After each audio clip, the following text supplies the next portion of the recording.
Tahukah kalian ada sebuah negara di Afrika yang sudah mendapatkan bonus demografi pada tahun 2015 lalu? Yang namanya bonus pasti membuat negara yang mendapatkan akan berkembang dan maju pesat kan? Bonus demografi yang didapatkan negara tersebut justru menjadi petaka. Pemerintah justru kewalahan untuk mengurusi masyarakat dengan usia produktif yang jumlahnya membeludak, yang menyebabkan sepertiga penduduknya menyandang status pengangguran.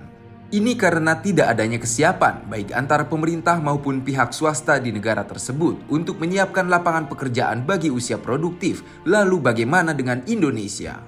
Dampak bonus demografi yang kurang menyenangkan ini bisa saja terjadi di Indonesia pada 2045 mendatang. Itulah kenapa Presiden Joko Widodo sangat menggalakkan dan tidak bosan mengingatkan bagaimana memanfaatkan bonus demografi melalui program-program yang disiapkan, pembangunan infrastruktur, industrialisasi, tarik investasi. Apakah rencana-rencana ini akan berjalan mulus? Sayangnya tidak. Semua rencana ini bisa saja gagal total jika nanti pemimpin setelah Presiden Jokowi cenderung memilih perubahan bukan kelanjutan. Ini dikarenakan Indonesia saat ini sudah berada di jalur yang tepat untuk menyambut bonus demografi. Jika tongkat estafet rencana penyambutan bonus demografi ini terputus, maka yang ada adalah petaka demografi bagi Indonesia. Jika kita berkaca dari negara Cina, setengah abad yang lalu Cina merupakan negara miskin yang disebabkan oleh pemimpinnya Mao Zedong yang terlalu memaksa membuat kebijakan yang tidak masuk akal secara ekonomi seperti anti kapital, alergi terhadap investasi yang mengakibatkan negara dan rakyat Cina menderita.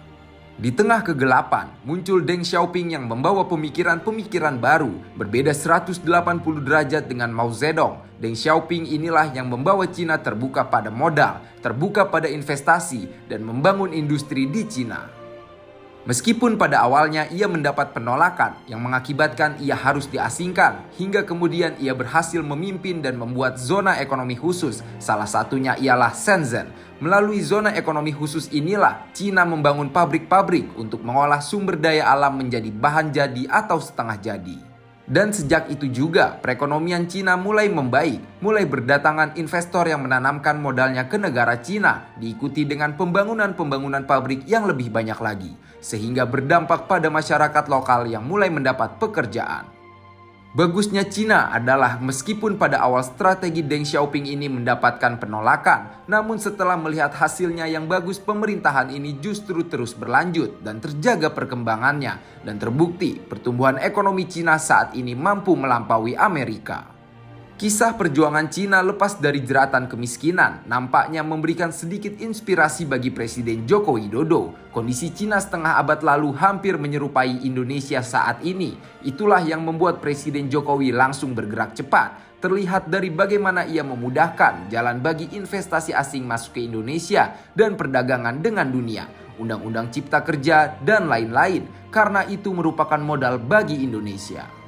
Melihat kondisi Indonesia yang diburu waktu, yang mana hanya tersisa 13 tahun lagi sebelum 2045, Presiden Jokowi sadar betul 90% ekonomi di Indonesia ditopang oleh UMKM, dan UMKM inilah yang akan dibuat oleh Presiden Jokowi sebagai cikal bakal Indonesia maju. Melalui Undang-Undang Cipta Kerja, UMKM diberi akses dan kemudahan yang sangat luar biasa agar dapat naik kelas menjadi industri. Bahkan jika nanti ada investor asing yang akan membangun pabrik di Indonesia, pabrik-pabrik itu diwajibkan berpartner dengan UMKM di Indonesia sehingga UMKM mampu masuk ke dalam supply chain.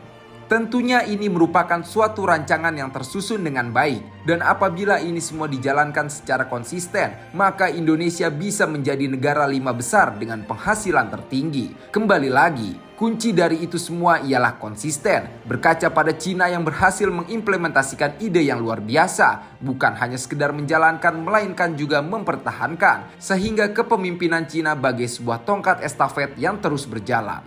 Lalu bagaimana dengan Indonesia? Indonesia sendiri saat ini sedang berada di tipping point, yang mana kita tahu keberhasilan seluruh pondasi Indonesia maju yang sudah dicanangkan akan ditentukan pada pemilu 2024 mendatang. Maka jika pemimpin terpilih 2024 nanti memilih untuk memutus dan merobohkan seluruh pondasi Indonesia maju yang sudah susah payah ditanam oleh Presiden Jokowi, maka pemanfaatan bonus demografi Indonesia maju akan hanya tinggal kenangan. Keberlanjutan seluruh program Presiden Jokowi saat ini sangat bergantung pada siapa pemimpin terpilih nanti. Oleh karena itu, Jokowi selalu mengatakan, ojo ke susu, jangan sampai salah memilih pemimpin.